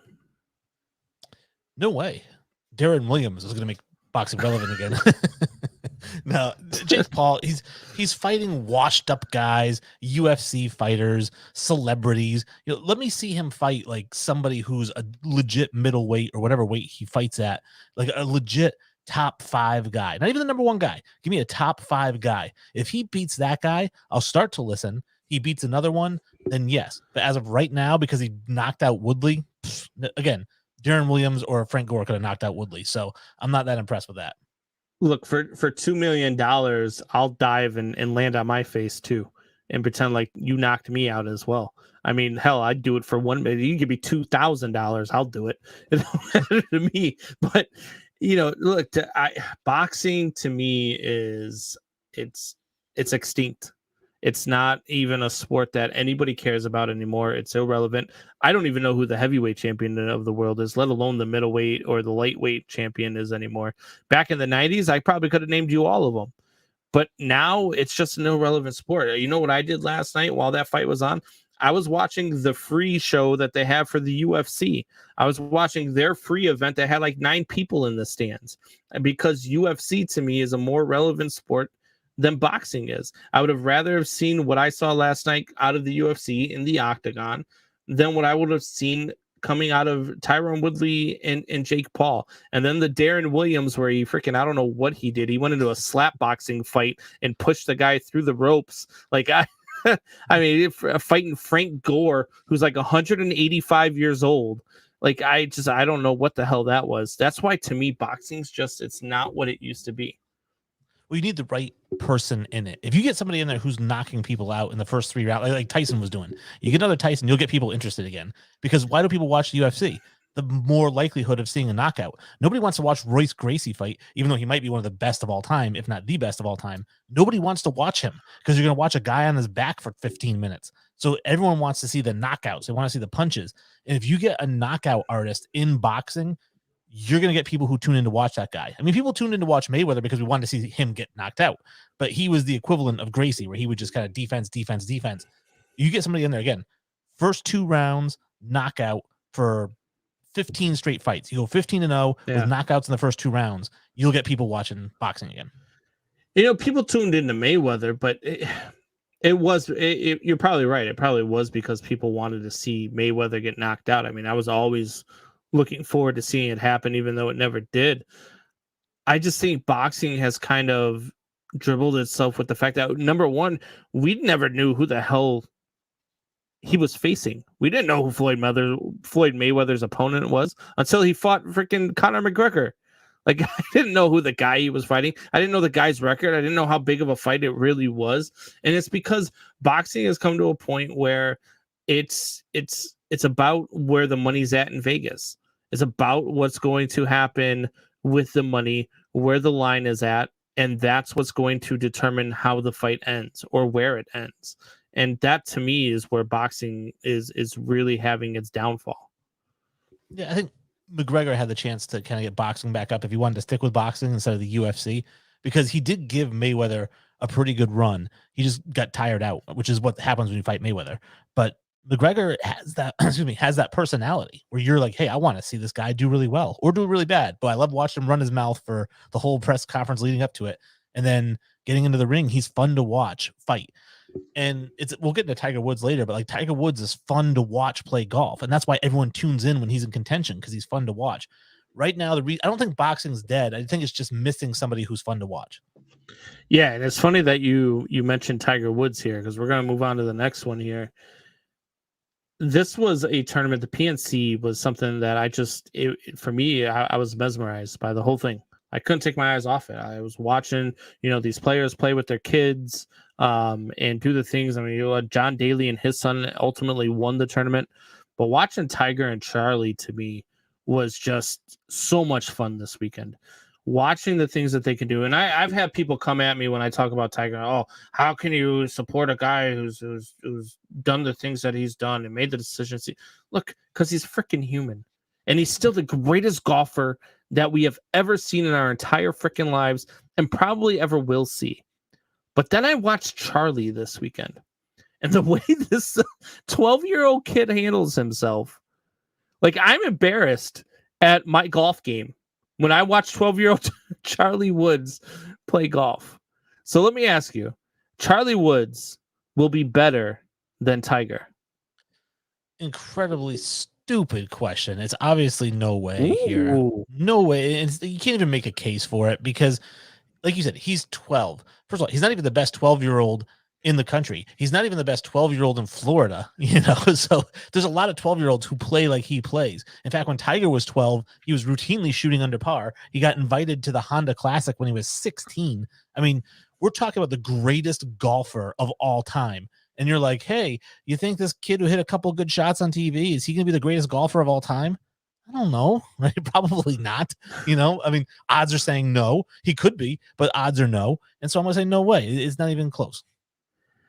Yeah, this is one of those times. I mean, there's a lot of them, Wayne, where you make me wish that it was Soup Boss here sitting next to me and not you. Because Soup Boss, just kidding, Wayne, I love you. But Soup Boss thinks that actually Charlie is going to destroy all of Tiger's records. And look, I watch golf closely. I watch a lot of golf. I love the game. And the things that I'm seeing from Charlie Woods at a young age remind me of a lot of things that we were seeing from Tiger Woods at a young age. You see all the videos, you see all the things he was doing.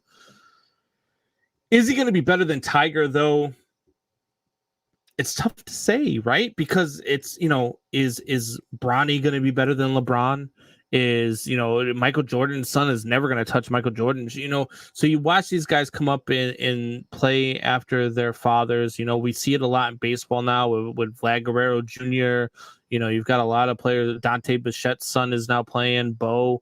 And you see a lot of these players and you're like, wow, they could be better than what their fathers were. And Vlad Guerrero's a Hall of Famer.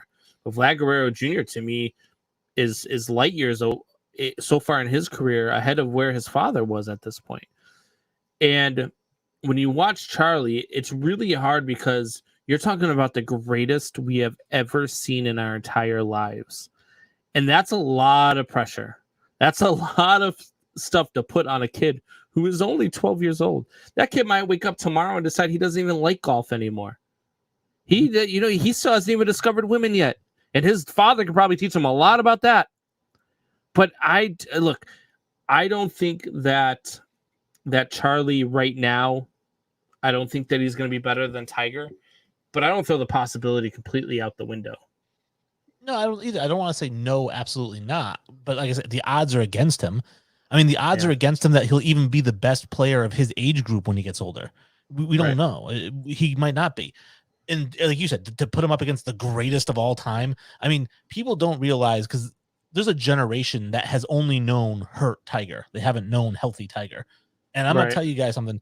They played the U.S. Open at Pebble Beach, and no one had ever shot 10 under for an Open before. And Tiger shot 13 under, and second place shot +2. All right, we're talking about a juggernaut of a player.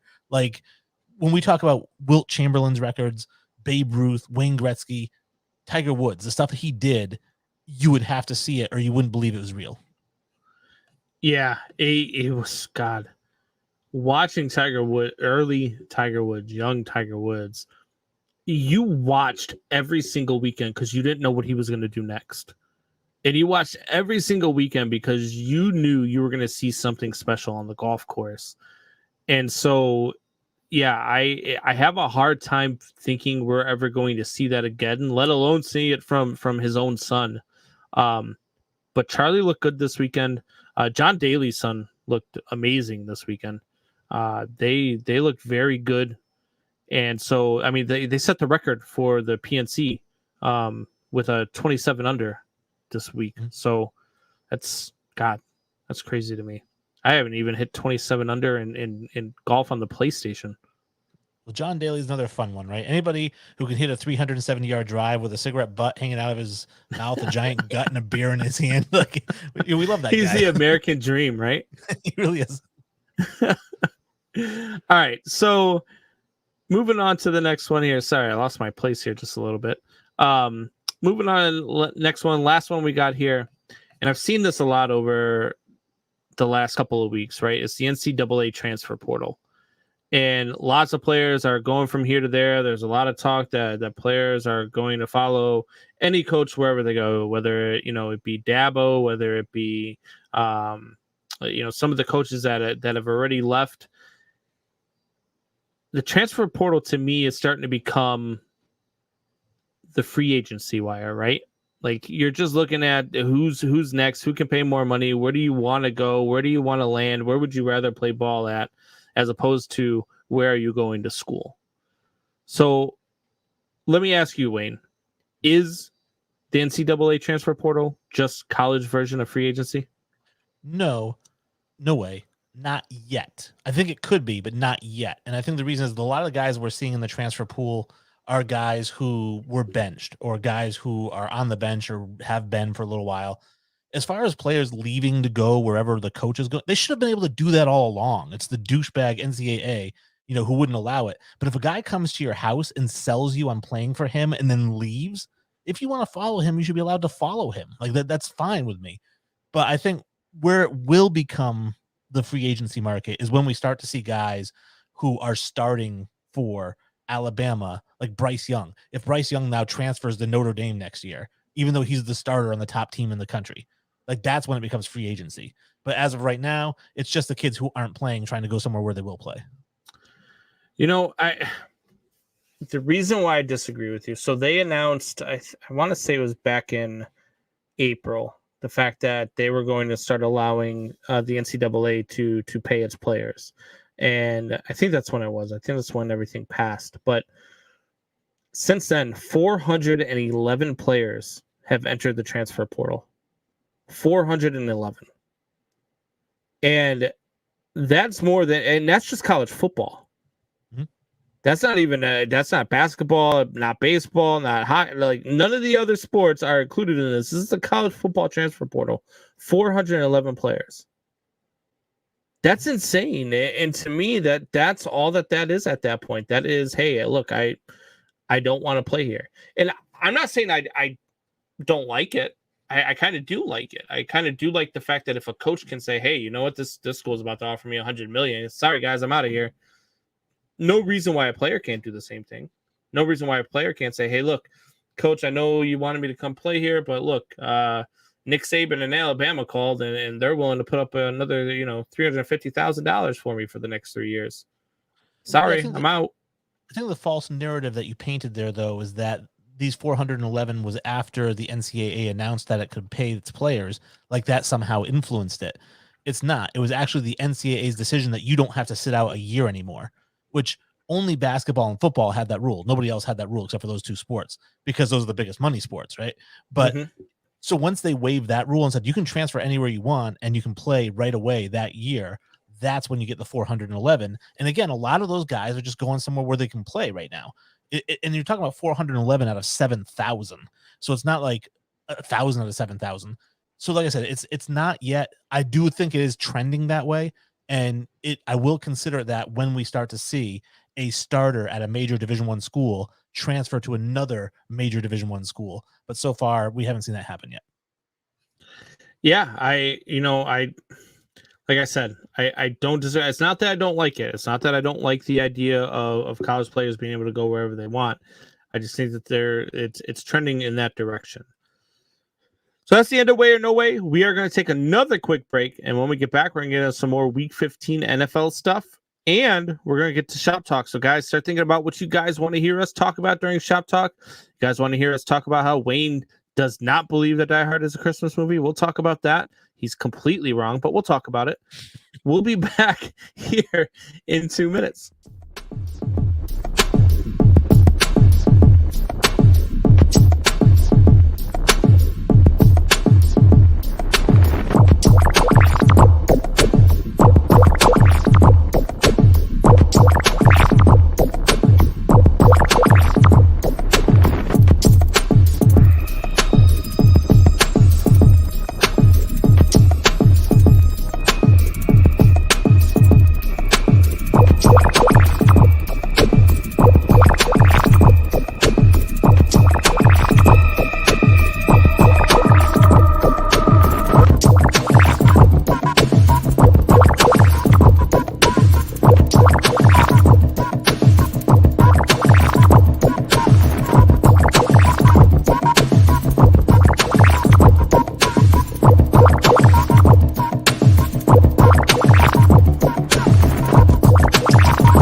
And we are back. As Drew chimes in and says Chris Godwin got injured tonight during the Sunday Night Football game. I did see that, but I did also see him run off and run into the tent. So I'm not so sure it's an ACL. But we'll see how that goes. So speaking of Week 15 in the NFL, the Dallas Cowboys beat the Giants today. Wasn't a very impressive win over the New York Giants. There was a lot of struggles, a lot of things that the Giants did wrong to lose that game as well. Cowboys didn't impress me too much this week, but they are a very impressive team. That defense is really, really good. That defense is really stout. Is Dallas the team that nobody wants to see come to playoff time? No. And while I do agree with you that the defense has looked better at times, and I wanted to shout out to Drew, who said Micah defensive player of the year, which that one is a clear cut. There is no second place there. He's dominating. But I do think that the team that nobody wants to play is Indianapolis, because that defense is so fast. I watched them play the Patriots and they close down quick, and their secondary comes up and they put big hits on people, and their guys get through the line. Their front seven just gets right through the offensive line. And then they have that top offensive line. They've got Taylor, they've got Michael Pittman, they've got T.Y. Hilton, and Carson Wentz is looking good. So if I'm any team in the NFL and I'm thinking, who do I really not want to play in round one? It's Indianapolis. Yeah. I don't think that the Cowboys are the team that nobody wants to face come playoff time. I think, look, we've talked about this a lot on this show, and that is parity in the NFL has been absolutely the best we've ever seen it, right? Because there's never been a season where we've seen teams that we just didn't know week in and week out who was a clear-cut favorite. Obviously, you see teams like the Jacksonville Jaguars. You see teams like the Detroit Lions on your list. That's fine. But when it comes to your top tier teams, there's no real team that stands out as like, hey, this team is elite. This team is the team that is going to win everything. I think I've seen in the chat earlier that somebody said, I don't care if it was a close game today. I think that the Packers are the clear-cut Super Bowl favorites. And that I don't know that that I agree with. I don't think that there is a clear-cut team. I don't think there's a clear-cut team that you don't want to face in the playoffs. Maybe the Colts are one of them. I think the Patriots are one of them. I think that's a team nobody really wants to see on their schedule come playoff time. I think that the Arizona Cardinals are a team that scares you because of what they're capable of doing if they're fully healthy come playoff time. Those are few and far between. But I think that everybody this year is beatable. I don't think that there's a team that we expect to 110% see in the Super Bowl this year. I never bet against Tom Brady, but I also wouldn't put any money on the Bucs to repeat this year either. So I don't know if the Cowboys are that team. They do scare me. Trayvon Diggs is unbelievable. Micah Parsons is a beast, and Drew is absolutely right. But there is nobody other than Micah that is going to win Rookie of the Year, Defensive Rookie of the Year. And so I don't think that there's any team that nobody wants to face. I disagree with that, because like I said, I think nobody wants to play the Colts. I really think nobody wants to play the Bucs. I mean, as much as I know you say, well, I wouldn't bet on them. Well, I'm not a betting guy in general, but if somebody says gun to your head, you have to put money down now, it's on the Bucs, because they're the defending champions. And I don't know a single team in the league that's like, oh, is Tom Brady still the quarterback? I want to play that. That's true. That's true. Speaking of a team that maybe nobody wants to see, and maybe nobody is really talking about right now, but the Bengals survived in Denver today. Denver's a tough place to go in and win. Cincinnati found a way to do it, as they've done, a bunch this year. They find ways to beat their opponents, and they stay in games. They're never really out of a game. Even in their losses, they haven't really been handed that just beat down. And so are the Bengals actually a dangerous team?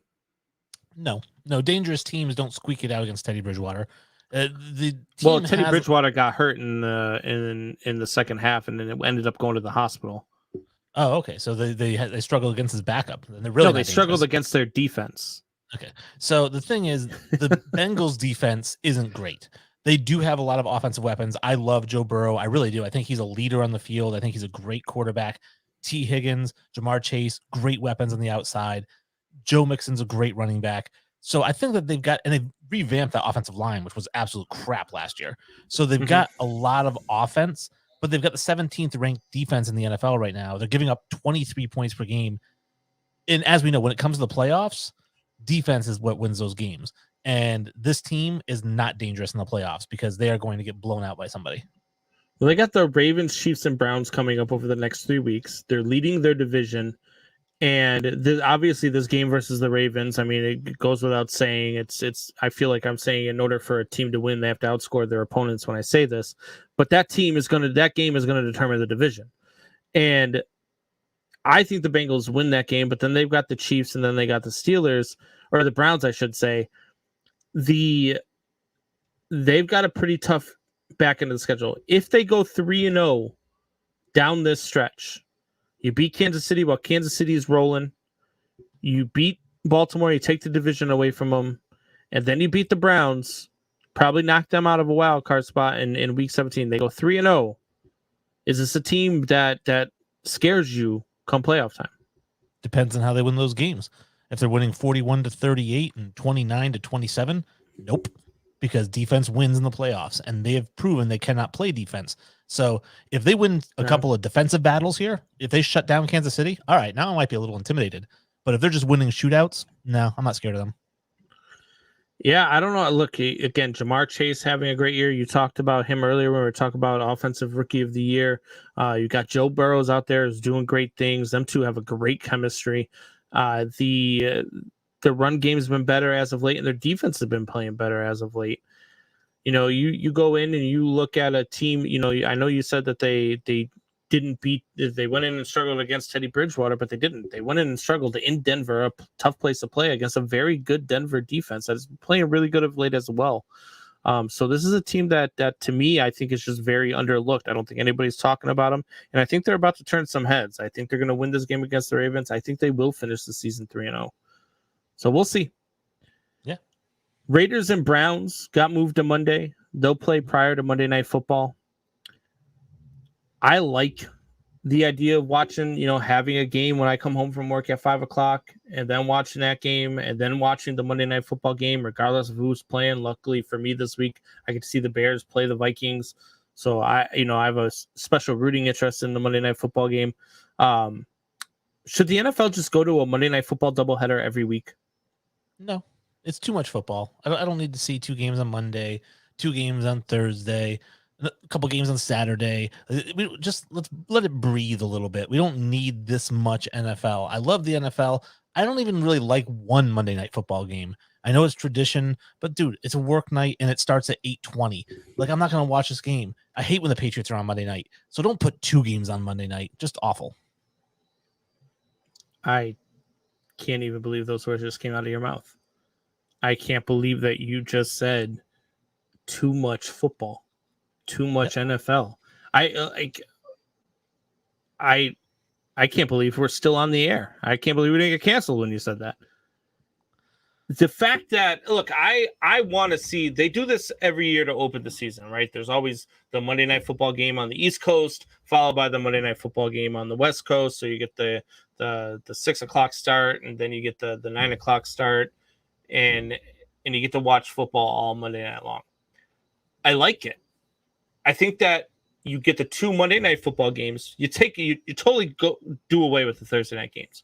Thursday night games are irrelevant. Thursday night games are debacles. You usually have like the Panthers versus the Jaguars, or the Lions versus the somebody who's going to wipe the floor with it. Like, it's bad football on Thursday nights every single week. Every once in a while you get an okay matchup, and even then those games usually end up being pretty sloppy because both teams are on short weeks.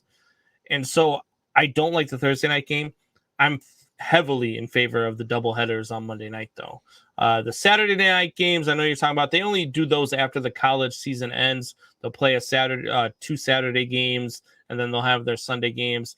I'm okay with, like, whatever. Like, to be honest with you, I watched UFC last night. I didn't even watch any of the Patriots game whatsoever.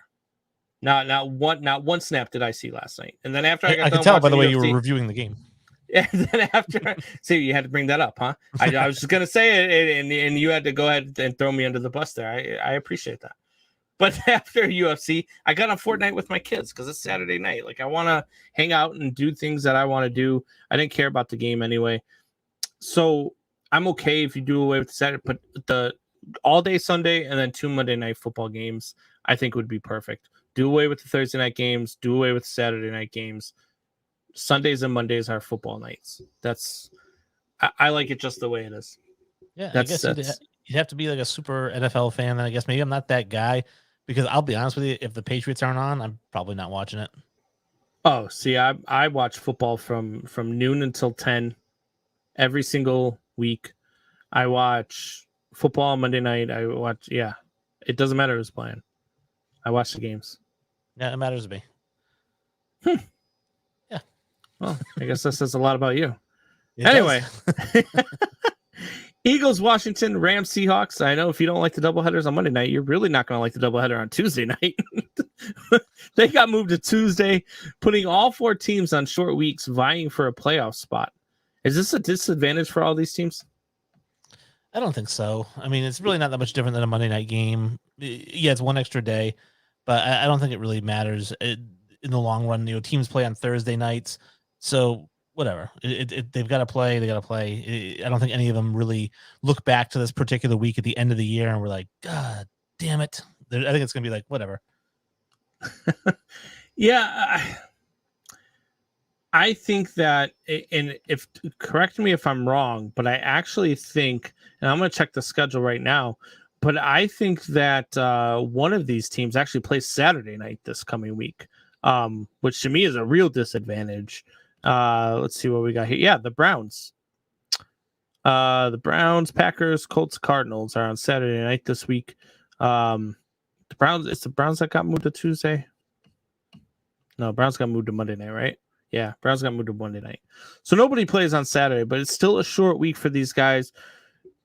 You go from Sunday to Thursday. That's a 4-day layoff. So Tuesday, Sunday, I guess is about the same layoff as a Thursday night game.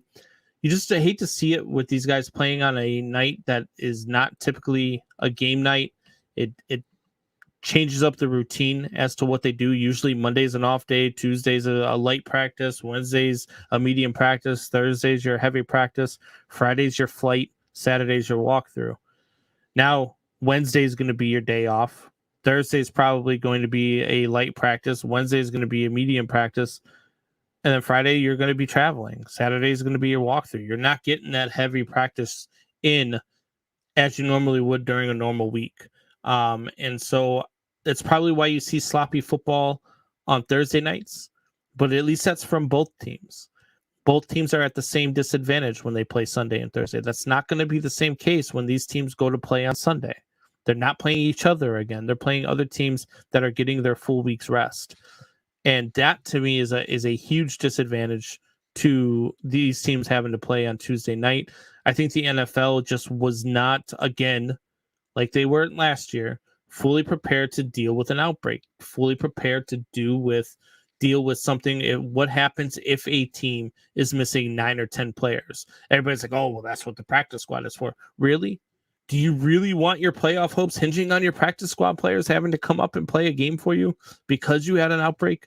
Do you really want to have that happen? I think what should have happened was the NFL should have planned an extra week heading between the playoffs and the end of the regular season for these games that need to be made up. And you could have done it just like baseball does, right? Hey, we're not going to play this game, but at the end of the season, if this game matters, we'll go ahead and we'll throw it on the schedule. We'll go ahead and we have a couple of days lined up, and these are the days that are lined up to be our if we need them days. And the NFL just failed to do it. They failed to do it last year. And they did the same thing that they're doing now. They move games around from Sunday to Tuesday. But let me ask you a question. If I've got a guy who on Thursday or Friday, they tell, look, if I test positive at work, I've got to wait 10 days before I take another test, right? Because that's the protocol. That's how long it takes. That's how long you got to wait. But the NFL, they're like, oh, you tested positive on Friday. Look, we'll just move the game till Tuesday. We'll give you like 1 or 2 extra days. We'll get you retested within 3 days, and if you're good to go, you can go ahead and play. Like that's the part of me again that I'm just like, look, this thing it just doesn't add up. What is the NFL doing here? And that's where I'm at with this. I just don't think the NFL was very well prepared to handle this situation. Yeah, I don't know. I'd rather see them do this than do another week of football. Again, I can't take all the weeks of football. And then we got to have an extra week on top of that just in case. There's only 16 weeks, 17 weeks of football. it's 18 because every team gets a bye. Now you want to make it 19, and then you're going to want to make it 20 because they're going to have 18 games, and then we're going to need 21 because we're going to need another backup. It's just, listen, half the year does not need to be the NFL. Let's move on. Why not? What else do you got to do? What else are you doing on Sundays? Listen, I love Reese's peanut butter cups, but I can't eat them 3 meals a day. All right, like I need a break.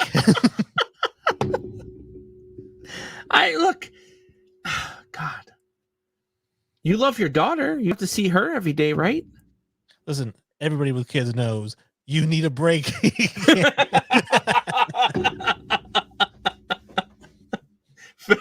Fair enough. I'll let you have that one.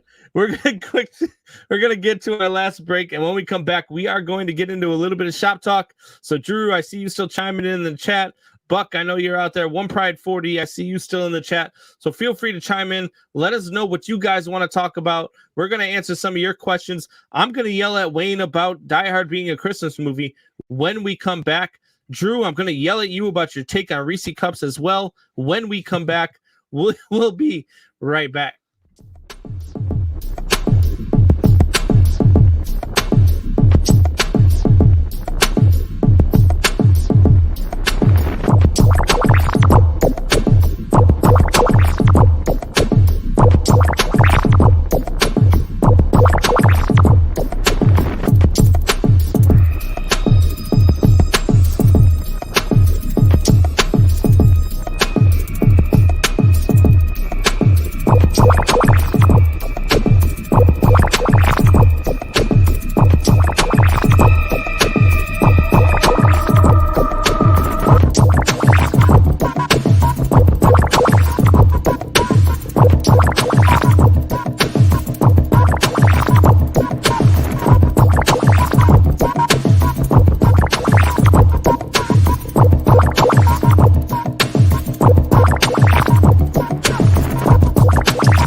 And we are back. What is going on? I just saw a stat on the Ravens, which kind of goes into what we were talking about earlier. Prior to entering today's game, there was a 76% chance to make the playoffs and a 68% chance to win their division. After the loss today, they went to a 50% chance to make the playoffs and only a 26% chance to win their division. That's crazy to me because, to me, if they beat Cincinnati next week, they win the division. So, right, to me, that's a 50% chance to win a division, right? Well, I think they got the Cincinnati same record. has the edge.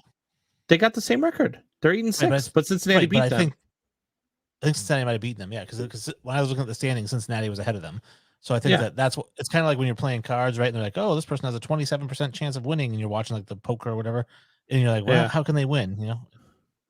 And then an ace turns down the river, and all of a sudden they're like, "Oh, hey, now they got 100% chance." Yeah, I get it. Listen, if you're losing with pocket aces, you know, before the river's turned, you deserve that river ace. I don't always agree, but I get what you're saying. All right, so it is time for some shop talk. Drew says Reese's Cups, and he gives the puking emoji, and he says, I love chocolate, I love peanut butter. They have no business being together.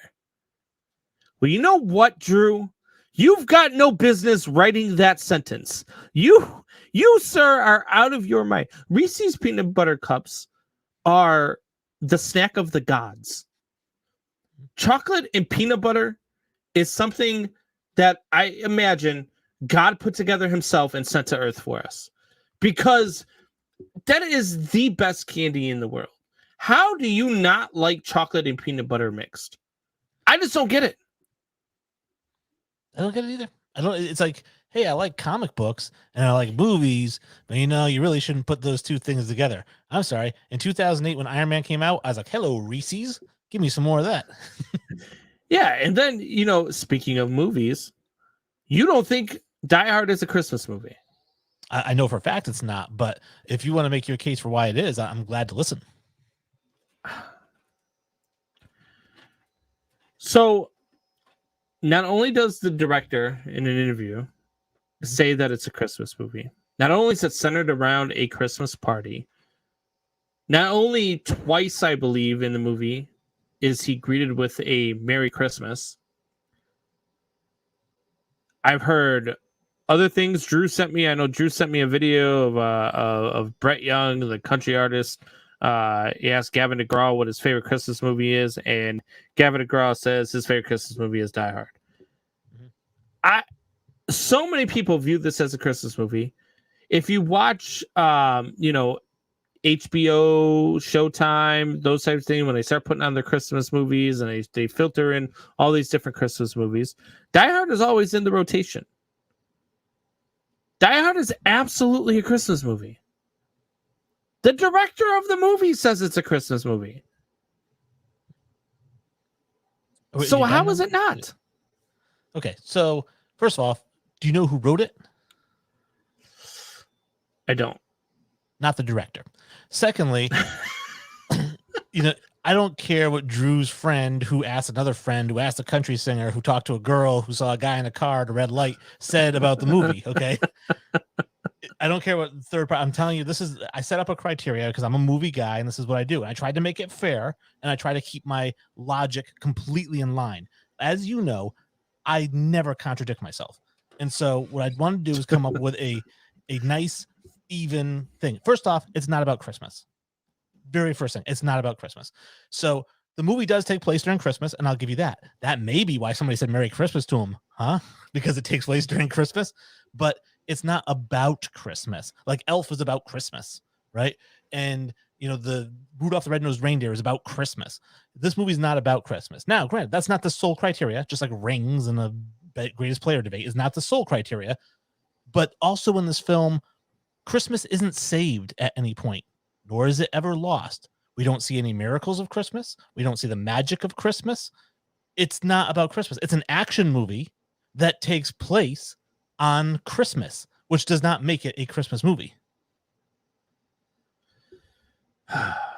It's set at an office party on Christmas Eve. Okay. Yes. Which there's plenty of movies that take place on Christmas Eve. Home Alone is a Christmas Eve Christmas movie. Right. And that's a debatable one. We can come back to it, but keep going. Okay. The Grinch is a Christmas Eve Christmas movie because the whole thing is about the night before Christmas. The movie is the about night Christmas. Before Christmas is a Christmas movie.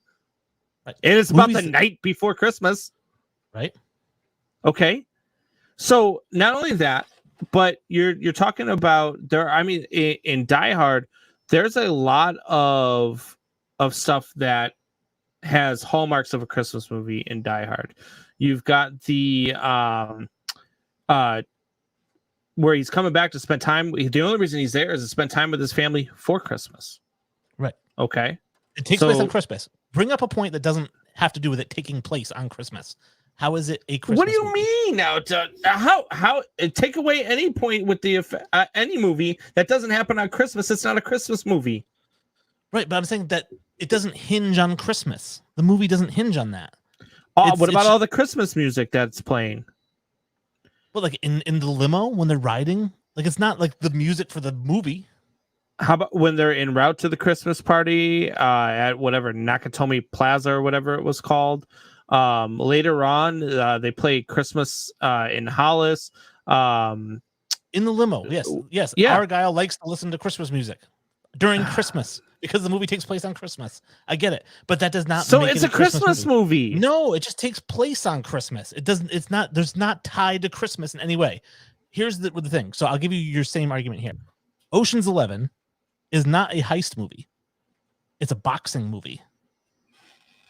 Because the only reason that they were robbing the Bellagio on that day was because of the boxing match, which meant the Bellagio would have more money in the vault. Therefore, Ocean's 11, just like Rocky, is a boxing movie. That's your logic, by the way. I'm only using your logic. I don't actually believe that. That's what you're saying. So then why do things like, right now, if you look on Peacock under the Christmas movie section, Die Hard 1 and Die Hard 2 are both available in the Christmas movie section. Why do people say could care less when that doesn't make any sense? It's couldn't care less. Right? You can't cure stupid. If you get enough stupid people that just pile, they're lemmings. They go over the cliff together. All right. Somewhere down the line, somebody said Die Hard was a Christmas movie. They made a couple of weak points and everyone laughed. And then somebody at that party, though, said, you know what? Yeah, that was a good point. And it just built up steam. So Drew says, is Home Alone a Christmas movie? So like I said, that's a fringe one. I said we'd come back to it. So that's a fringe one because I think it is. I categorize it as one because it does have, at least we have Santa Claus in that one, but we have, he talks to the Santa Claus. He learns at the end, this is the Christmas, kind of thing. He learns a Christmas lesson. He learns at the end that family is the most important thing during Christmas. So to me, that's why it gets the nod. However, if somebody was like, listen, if you can't have Die Hard, you can't have Home Alone. I will fucking make that trade all day long. So then you don't think that It's a Wonderful Life is a Christmas movie then, right? Oh, it's not. It is not. It's gotten a lot of credibility. Like people say it's a Christmas movie because it's, for some reason there's two scenes. The only time they air it is on Christmas Eve. I know it's bananas. It's completely bananas. And it reminds me of like you know that song, these are a few of my favorite things, right? That's a Christmas song, right? It plays every Christmas year. It's actually not. It's from The Sound of Music. It's about Nazi Germany. It has nothing to do with Christmas, but they mentioned Christmas in it twice, so now it's a Christmas song. So you're blowing me away right now, Wayne. Yeah, same thing with It's a Wonderful Life. I'm saying It's a Wonderful Life is not a Christmas movie, even though they play it all the time at Christmas. It's a suicide movie. It's a depression movie. Yeah. What about Frosty the Snowman? Oh yeah, that's about a snow. Yeah, it's about a snowman that comes to life, but he doesn't come to life on Christmas Day. Well, it doesn't have to be Christmas Day or Christmas Eve. It just has to be around. It's just, so anything that happens to do with snow and snowmen now is a Christmas movie? Frosty the Snowman is a Christmas song that was made into a movie. Therefore, it's a Christmas movie by, association. Oh, God, you're killing me. Drew says, is Christmas Vacation a Christmas movie? Yeah. Why wouldn't it be? I don't know. Is he just throwing them out there now? I mean, it takes place during Christmas. They go through the little advent calendar every day as like a new thing they do. They go sledding and they decorate the tree, decorates the house. It's all about Christmas. Now, he could probably, I guess, argue like, well, it's about a guy getting a raise so he can buy a pool. I mean, come on, it's a Christmas movie. It's like, not every Christmas movie is just going to be people walking around going Christmas, Christmas, Christmas, Christmas. There's going to be like a plot involved there. I'm trying to think of other movies now that blow me away. Gremlins is another fringe one. Gremlins is not a Christmas movie. Well, it takes place during Christmas. Gizmo is a Christmas present, right? So, and maybe the miracle of Christmas is that the day is saved on Christmas. So Christmas was saved technically because they killed all the gremlins. So, by the way, I don't think it's a Christmas movie, but I can see somebody making the case for it. You're killing me, Smalls. Okay. All right. I'm saying, nothing about Die Hard is Christmas. Also, the other example I used, the Ocean's 11. What do you mean nothing about Die Hard is Christmas? It takes place at Christmas Eve. Yes, it takes place on Christmas party. Yes. Harry Potter takes place on Christmas, but it's not a Christmas movie. So here's the thing: the other example I used, other than Ocean's 11, is how about Space Jam is a baseball movie, not a basketball movie. Now listen to this: aliens kidnap a baseball player, force him to play a different sport, and then return. All right, and we're going to mute your mic right there, Wayne G, because this is not happening. You are not bringing that blasphemy here to Man Hour. We are out of time. Man Hour Nation, Rise up.